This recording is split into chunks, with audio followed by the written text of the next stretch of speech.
takfir. You can't commit shirk. What is that? You do not know. You are ignorant of the dawabit. We are caught you right now. Can you be a Muslim and commit shirk? Yes, you can. From where I see it, I'm open to your understanding. Yeah. Jesus is an almighty God himself, according to the Bible. All right, so I kind of want to take a little bit of a different angle. I want to do this in a way that relates to you and your theology. The Quran has names and titles of Allah that you would agree only apply to him. No creature, no angel, no prophet can claim these titles or else it would be what is called shirk or associating a partner with him. Just quickly, you agree with that? That is incorrect. It's incorrect? It's incorrect. So just because... So do you want to get into Islamic Aqidah? Because that's off the prompt. No, it's not. It's tying into the point, which is... Okay, so do you want me to explain that point then? Because you're incorrect on it. So you're saying creatures can actually share in the names and titles of Allah? Can I respond? Please, it's a yes or no, because I'm not going to do yes or no. If you're going to ask a question, I'm going to respond. It sounds like a line of logic that he's trying to run by. So if you're asking for a yes or no, you can do a yes and I have a clarifier. Exactly. And then if you want to get through your thought on the line of logic and then offer the clarifier. Yeah. Yes, I have a clarifier, which is that there are certain sifat that are only for Allah subhanahu wa ta'ala, like Ar-Rahman, that cannot be used for any of the creation. But there are sifat like Rahim, which can be used for creation. Allah is Wudud, He is loving. That doesn't mean that the creation are not loving. Of course, the characters of Allah are unique to Him, but there are some that the humanity does share in as well. Allah is living. We are all living, but the way Allah is living is unique to Him. So your base point was incorrect, and I hope that clarification helps. It's not, because I didn't ask about whether or not we share in His attributes, like, oh, I'm merciful, Allah's merciful, so yeah, we're both merciful. I didn't ask that. So for example, can someone be called Al-Rahim? Again, for Rahim, if you put the can I speak? I didn't know. Looks like you had. Okay, I got you. Like Allah subhanahu wa ta'ala is Ar-Rahman. That is unique to Him. Nobody can be called, right? But even the indefinite al can be used with certain characteristics. For example, al-wudud, the most loving. But the way that it applies to Allah is unique to Him. But as you earlier said, that those are only for Him, that is incorrect. Some are shared, not just that they are merciful, very merciful, but to the level of Rahman, no. Okay, so I'm not asking if we can be merciful similar to how Allah is. He's just more merciful than us. I'm asking about His specific titles. So He's called Al-Rahman, Al-Rahim, Al-Wadud, meaning the most loving. Can any creature share these titles? I'm not saying, oh, Allah's loving, I'm also loving. Can I be called the most loving? Can I be called the most merciful, the living one, which is one of His names? Can I be called any of these things? Can any prophet claim these things? Any angel? There's your point. Okay. Again, certain ones, no. And that's why you have to understand the nuance here, because you don't understand Aqidah, right? Certain ones, no. Certain ones, yes. You can be the loving. Al-Wudud. The most loving? The most loving. Of course. Go for it. Yeah.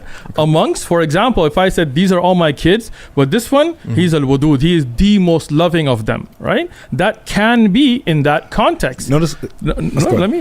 There you go. Right? Now, the clarification here is yes, even Al can be used with certain things of the creation, but Allah is unique. Laysa kamithlihi shay. There is His level is unique to Him. But answer your question, yes, even the infinite of Al can be used. Okay, so what you just did is you qualified. You said the most loving of my children. I didn't ask that. I'm not asking, can someone use these terms in qualification of certain things? I mean, in general, outright absolute. Can someone claim themselves to be, in general, the most loving Al-Wadud? Yes or no? Once again, I'm gonna yes or no, please. No, I'm sorry. It's yes, answer. No, and I would say yes and or no yes, and exactly. yes but exactly. Please do not interrupt. I won't. Just answer straight away, please. So again, that's why he's trying to run the line of logic, because that's where we're running into. But again, that's how he's trying to get to his point. I get that. So yes and or no and? Yes and. Okay. So when we're talking about, for example, somebody being very loving, are you calling me mushrik here? Yeah, you're Nobody gave you that authority. Thanks a lot. I'm a sheikh. You're not. Wait. Not a Muslim. You're not a sheikh. I'm a sheikh. You don't know anything about Islam. I'm a sheikh. You're not a sheikh. Out of the meta, let's get back to it. Thank you. So please refrain from calling me a mushrik, because that's an insult. That's disbelief. Yeah, how's that an insult? That is definitely I don't know what that word means. Mushrik just means he's a disbeliever. That's all. Okay. He just called me a disbeliever in Islam. That is definitely an insult. Thank you so much. We don't need your takfir. Keep it to yourself. Dude, you're not a Muslim anymore. Let's get back to the point so that we don't escalate this any further. He said he knows the dawabit al-takfir. What are they? You just committed shirk. What are they? You committed shirk. What are dawabit al-takfir? You can't commit shirk. shirk? What is that? You do not know. You are ignorant Can you of be the a Muslim and dawabit. commit We shirk? are caught you right now. Can you be a Muslim and commit yes. shirk? Yes, you can. You can. Let me sit down. Sit down. Sit down. Somebody who does shirk, bi'udr al-jahl. What about that? This is why I didn't want to do this. Udr al-jahl. Go ahead. What is it? No, what is udr al-jahl? It's okay, man. What's udr al-jahl? You can be a Muslim you see the ignorant? and commit shirk. You can associate partners with Allah. Okay, you good. Whenever the two of you are done with your measuring tools, maybe we can put them away. I guarantee you, I'm ready to hear his answer. It's not going to get us anywhere. Okay. We have a prompt. We have a debate. I'd love to get back to it. He's already gone off the prompt. No, I didn't. I'm right here. You're struggling. Now, once again, I'm not struggling at all. Okay. Your ignorance, when you said you're a sheikh and you said I'm doing shirk and I'm a mushrik, not understanding what dawabit takfir even is. You don't even know what the word means. If a Muslim does shirk, but he's ignorant of it, he's forced by it, there are many dawabit that he would still remain a Muslim. These are called dawabit takfir, which you are forced? ignorant of. What if you do it by your own free will? You are ignorant of dawabit takfir. That's why I said even if a Muslim does shirk, we don't say he's kafir, we don't say he's mushrik until those safeguards are put into place, which you are absolutely jahil of. So you do not know, you're not a sheikh, you do not know Islam. Now, let me respond to that. Can I respond to that? I would rather get out of the personal insults preferably and get back. Yeah, this is all religious. This is all religious. Okay, but it was all based off of some kind of insult that interrupted when he was trying to answer the yes and. Okay, so I would love to get back to the original prompt if you gentlemen don't mind, because this personal insult stuff can go off screen somewhere else. Can I reiterate then? The question? Do you need the question? I already answered it, so I don't know why we're redoing it over and over again. Well, you were saying yes and then he said something. So I can finish with yes and. No, bro. And then you were on an insult. Let me reiterate the point. Re-ask the question. It had to do with the with the titles of Allah, and he's saying, and so this is why I said this. This isn't a personal insult. If you, according to Islam, attribute the names and attributes and titles of Allah to any of his creatures, then you have committed shirk, you have associated a partner with him, and you are no longer a Muslim. Now, if you what you just said is, from your Quran. Which ayah? We'll do this in a second. No. We can talk after. Can I speak? Can I speak? Hold on. Let me speak, please. Let me finish. To the point of you asked a very specific question before we went off guards. Yes, I'm trying to get there. So, for example, Allah is called the first and the last. Can anybody be identified as the first and the last unqualified? I'm not saying putting it in a context of I'm the first and last of my parents. No, in a general absolute sense, when they say I am the first and the last, would that be shirk? Would that be associating a partner? Can anyone claim to be this and it not be blasphemy? Yes or no? And then explain. That's a good. So he made a point earlier and then he went to a yes or no. So he's jumping off. No, he's asking the question. First thing. Hold on. He qualified to. There was a condition built into asking the question. I'll allow it. The question is a yes or no, right? So you can offer a qualifier for it, but he asked the question right there at the tail end. That's what I'm looking for. Al-awwal wal-akhir in the Arabic context, being used without any qualification can only be used for Allah. Now, having said that, I will address. First thing, you said the Quran says that, and you have not given us a verse. You're lying on the Quran. I'll give you Secondly, go ahead. What is it? It's in chapter 4 where Allah says that He will not forgive shirk.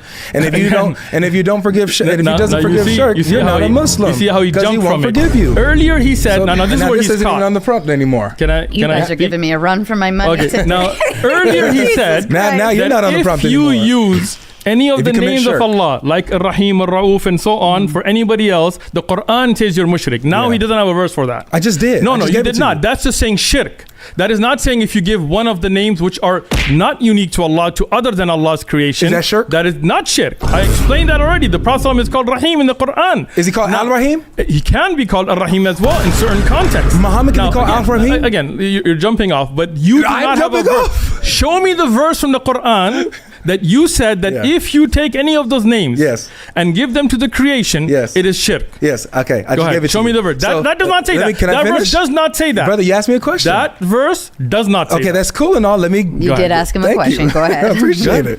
So, the verse in chapter 4, ladies and gentlemen, says what's the verse? That there's one sin that Allah does not forgive, and that is shirk. For those who do not know what shirk is, like I guess Uthman doesn't, shirk is when you associate a partner partner with Allah. What does that mean, y'all? That means when you equate someone with Allah, when you give names and titles that are attributed to Allah, uniquely to Allah, to a creature, to anyone other than Allah, in his lordship, in his attributes, in his names, you are associating a partner, which is i.e. shirk. So when he says, hey guys, there's one sin that I will not forgive, that is shirk. When you associate a partner with me, naming someone a creature, attributing them names or qualities or attributes that belong only to Allah, to a creature, is shirk, which takes you out of Islam. Allah won't forgive you, and you did that today. You might as well come to Christ. Now, let me land this too. Come on. Okay? I'm getting back to the point. No. Hold on. Hold on. Can you? Hold on. Go ahead. Yeah, let me finish my thought. So in all of this, like you just said, for example, that Allah being identified as the first and the last, this is something unique to him. No one can be attributed this name and title. So now, when we go to the Bible and Jesus identifies himself, he says, I am the first and the last, the beginning and the end, the Alpha and Omega, specifically first and the last. Can you agree that by Islamic standards, that when Jesus claims to be the first and the last, that he's claiming to be God Almighty? Are you done? Yes, no? Okay. Please expound. No. And now I will expand. Go ahead. First off, what's the verse in chapter 4? Thank you, 48. Oh, you didn't know it, huh? I got you. Indeed, I'm an English Sheikh. Allah subhanahu wa ta'ala does not forgive association with him, but he forgives that which is less than that. Now, earlier, what he's caught in the lie of is he says the Quran says that if you take any of the names of Allah and give it to the creation, then that is in the Quran, you're a mushrik. The verse does not state that. He lied. That's not what I First said. off, he's interrupting now. You interrupted me. No, I did not. I'm going to speak if you don't mind. Okay, if somebody Now, come on. now Please just keep that is a lie, right? Secondly, you called me a mushrik without even understanding the wabit of shirk, the wabit of takfir. You're absolutely ignorant of it, and even here you're ignorant of it, because there are asma al-husna that can be used for the creation, and any book, a beginning book of Aqidah on Asma al-Husna, if you picked up, you would have known that. But there are those that are unique to Allah, and the way it befits Allah is unique to Allah. So for example, Allah has a yad, and if we were to say, oh, you have a yad, that doesn't make me a mushrik. Allah's yad is unique to him.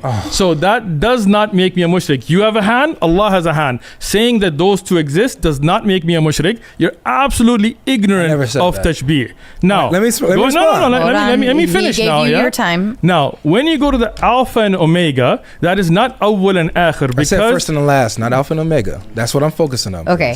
Let's be mindful. Again. Let's be mindful. Let him finish through his thought. Do you want a pen? You can write down some notes. No, it's okay. So once again, when you take something that is in the Arabic language and you try to associate with something else, for example, Alpha and Omega in the Greek alphabet is the first and last of the alphabet. In other instances, you can say somebody is the first and the last. If I was to say that Michael Jordan is the Alpha and Omega of basketball, he is the first and last of basketball, that is not the same as saying awwal and akhir in the Arabic language. So for you to say that because of the Arabic awwal and akhir, that means nobody but Jesus could be called God by being called that, is equating apples and oranges. Secondly, I have not made the point of the Bible saying that Alpha and Omega are first and last. My point that he still hasn't addressed, the original points, was the verses in the Bible that clearly shows that Jesus is not God, because he calls out to a God, even post-resurrection. Okay, so Sheikh Uthman, I need you to, for the sake of this argument, brother, please track what I'm asking you, man. I'm not asking you about in general, with qualifications. I actually made it clear so that you wouldn't waste our time talking about, well, if I said Michael Jordan is the first and the last in basketball, that's a qualification. Whenever you say in this or of that, you're qualifying it. I'm specifically talking about unqualified, which you said only God can be identified unqualified as the first and the last. So yes or no on this so I can build my point. When Jesus says... Can I say yes or no and then you kept talking? Yes, I need a yes or no on this because I'm building my point on this. You're asking the question Yes. Now. When Jesus says, I am the first and the last, does he qualify it? Yes or no? Can you give me the verse? Revelation chapter 22, verse 13. He says, I'll read it for you. He says, I am the first and the last, the Alpha and the Omega, the beginning and the end. Does he qualify when he says, I am the first and the last? Revelation 22 what? He just read it to you. No, I just quoted it to you, brother. I'd like to see it from my own Bible. Okay. Yeah. Verse 13. You got open all of them. Revelations 22. Verse 13. 13. Okay. I am the Alpha and the Omega, the beginning and the end, the first and the last. Does he qualify first and last? Yes or no? He does not. Thank you. All right. Okay. So he doesn't qualify. I have remember, he's running the line of logic. These are yes or no's, but that means you got to do yes or no's. Okay. Absolutely. So I asked him for yes or no to build this point, and I'm gonna give it over to you. Okay. So remember, you said when I asked you, can anyone claim to be the first and the last, unqualified, and it's not a claim of being God? Can anyone claim that unqualified? You said no. That belongs to Allah alone, God alone. So Jesus here, as you just admitted, unqualified, claims to be the first and the last. So by your own admission, can you admit that even by Islamic standards, Jesus claims to be God? Absolutely not. I mean, you can laugh track all you want, but that's okay. Now, once again, you're taking something that is in one language and equating with a different language. Whether you're saying qualified or not, if I tell my wife you're the first and the last, doesn't mean that she's God. That shows my love. That shows my love for her. Absolutely, you're the first and the last. So for me, she is no problem with that. Understanding Greek context, understanding that the clarification here of Alpha and Omega here in the verse that you quoted, that's why I wanted to bring the verse up myself as well, shows that this is not what we would consider awwal and akhir in the Quranic context. For example, let me finish. If you're trying to take something from an Islamic concept and try to prove the Bible by it, that's just not going to work. In Islam, for example, if you say God has a son, that by itself would be rejected. In the Bible, obviously that's used all the time. And if in Islam somebody says, for example, God, like you were talking about, God came in the form of a man, that would be shirk by in itself. Okay. So you cannot take awwal and akhir from the Quranic aspect and try to put it with the biblical aspect. The Bible has many things that would not work with that concept to begin with. For example, many gods being referenced. For example, gods being judges. For example, many people being sons of God. None of that would work. Okay. So if you were to show me in Islamic context awwal and akhir, that's different. But seeing the first and the last in a biblical context is not the same. Okay. So those two do not match. Okay. And my answer is clear to you now. No, it's not. So watch this. When you said that the first and the last, the first and the last in Islam, in the Quran, is different from the first and the last in the Bible, because that's why. Can you tell me? I did not say that. Okay. I did not. Listen, words in my mouth. Uthman, I'm gonna give you a chance, brother. Okay. You got all the time in the world. Okay. Can you tell us very intricately, with verses and references, what is the difference when Allah claims to be the first and the last in the Quran, and when Jesus claims to be the first and the last in the Bible? What's the difference? Absolutely. First thing, I didn't say just why, so don't put words in my mouth. Thank you so much. Stay out of my mouth. Now, secondly,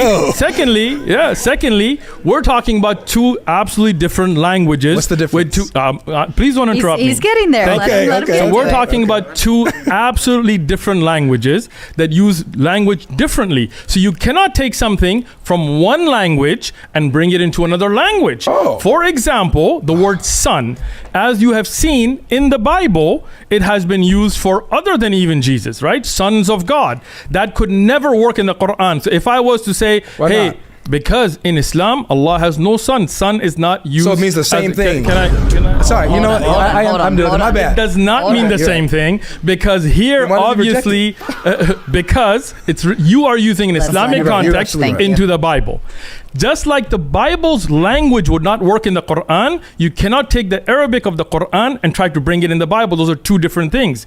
In Hebrew, in Greek, certain terms are used in certain ways for other than God, other than even the pious people and so on, that would not be in Islam. So when in the Quran, it says Allah has no sons. If you were to say, if you bring that in the Bible, would that mean that these are not sons? Well, as you know, in the Old Testament and even in the New Testament, son is used as a term of endearment. That's why they're sons of God, whether they're angels or pious. That would not work in the Arabic language, but it did in Hebrew and in Greek and so on. So I do not say that the awwal and akhir of the Quran can be used in the Bible. They're two different languages that do not correlate. Okay, so that is not just why. Okay, but yes, it is. It's because that's why.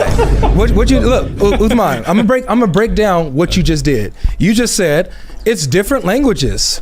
That's why it's different. That's once not. again, Hold on. Hold on. I'm gonna let you speak. Yeah, thank you. I let you get it all out. So I'm about to break this down to you in very, very simple terms. I'm gonna give you examples, since you love to use examples. Allah says He does not beget, or is begotten. When He says He does not beget, but when Jesus says that God for God so loved the world that He sent His only begotten Son, or in Hebrews chapter 1 where it says about Jesus, today I have begotten you. Let me just ask you, yes or no, because I'm building my point. When it says today I have begotten you, can that language be used in the Quran? Yes or no? That's an easy yes or no. No problem, but I'm going to clarify that, right? No, it's a yes or no. Well, can it or can it not? It cannot. Thank you. And I cannot be told you can't clarify your point. Hold on. He's finishing the line of logic. Let him finish it. Yes. It's a line of logic. These are how line of logics work. It's a yes or no. I see. Yes. I understand it. I know what he's doing right now in terms of trying to get there. You see, even the mod gets it. All right. So that language cannot be used in the Quran. But wait, I thought it's different. It's a different language. So what about begotten in the Arabic? Wouldn't that work? But no, he rejects it. He rejects all these terms. He rejects sonship in any sense. He rejects being begotten in any way, shape, or form. He rejects these terms. It doesn't matter what language you use. If I say in Spanish that Allah is begotten, guess what? I'm a mushrik. I'm a disbeliever, right? So according to you, when you say, oh, the language is different, so therefore it doesn't mean the same, according to what? When I say Allah and I say Dios, do that mean the same thing? And let's do this. I'm going to let you do your response, and then we're going to maneuver into some final statements. So then we'll go to you and then you. But yeah, I want you to have one more response to that, and then you build your final into that. Yeah, absolutely not. If you were to say Allah and Dios, it would not be the same thing. Even though sometimes the word Dios is used for translation, even the word God does not befit Allah, because God has gender. For example, goddess, and Allah is unique to that. I'm going to speak now. I haven't interrupted. I have not interrupted. Now, once again, so the childish attitude here is pathetic, where you would say that just because one word has the same meaning in another language, does that mean every word in that language has the same meaning? Absolutely not. So, for example, when you talk about sons of God in the Bible, there are references where it's not for the begotten. And that is something that, according to Christians and Jews, whether you go to Rashi or others, is a reference to just people for piety or angels, not literal sons. So here, that son would be different in use than begotten son. Here you could say that these were pious people that were close. For example, even in the Arabic language, walad is used for endearment. For example, if I was to say, walad, come speak to me, in endearment, that is used. And that would mean that you are wrong. Your equation is wrong. Sorry, what does walad mean again? Now, can I finish? Can I finish? I'm just asking for clarification. What does walad mean? Walad means son. Oh. Yeah. And it's a term of endearment. I got you. Not of necessarily a physical relation. So even if I told you, Ya walad ta'al, oh child, come here, my son, I don't mean that I literally had intercourse with your mother. What I mean is a term of endearment. In that sense, yes, you could use it. But in the sense of actual physical children of God, that would not work. So equating one aspect of one language to another is childish. It's a trick. Now, if we go to the word Dios or God, those words are only represented when somebody doesn't understand the concept of Allah, because the word God does not equate to Allah. God can be used for other than Allah, while the word Allah is unique to Allah. God has gender where it could be goddess. So your Dios example is also wrong. So build it into your final, because I know you have a response to that. Yeah. Take your time with it. I know. I see where you're going. I know what you want to do. Go ahead. Okay. So, Sheikh, you completely undermined your entire rebuttal. When you just admitted that son of endearment, or walid in Arabic, the word for son in English, can be used, I guess, as a term of endearment. It can still work in the Arabic because it means that in a particular context. That's how it defines. So what you just showed me is that words, even in different languages, can still work in the Quran, in the Bible, in other different whatever walk you're coming from. So when you say and by the way, this will be it's also interesting. Anybody can look this up.